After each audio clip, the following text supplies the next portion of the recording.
বগুড়ায় কিছুদিন পর পরই কিন্তু শুরু হয়ে যায় পিঠা উৎসব। আর এই দিন পিঠা উৎসবে গিয়ে আমি কি পিঠা খেয়েছিলাম সেটা নিয়েই থাকছে আজকের ব্লগ।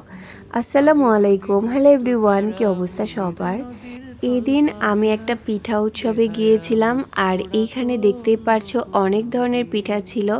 আর যারা কেক অনেক বেশি পছন্দ করো তারা কিন্তু এখানে এসে কেকও খেতে পারবা।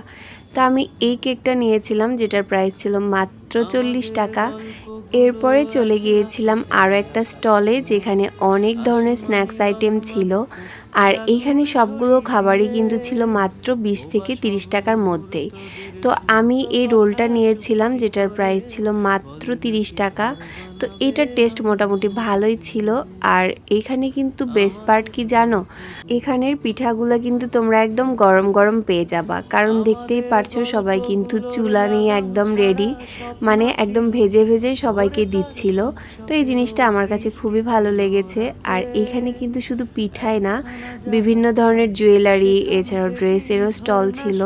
তা আমি এই ফিঙ্গারিংটা নিয়েছিলাম আর ওই যে কেকটা নিয়েছিলাম ওটা বাসায় এসে খেয়েছিলাম।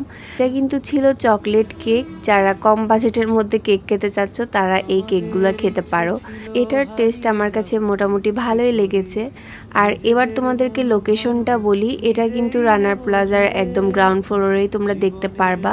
আর এই পিঠা উৎসব চলবে কিন্তু একদম 15 তারিখ পর্যন্ত। তো তোমরা সবাই আসতে পারো। তো আজকের ভিডিওটা ছিল এ পর্যন্তই। সবাই ভালো থাকো, সুস্থ থাকো, আল্লাহ হাফেজ।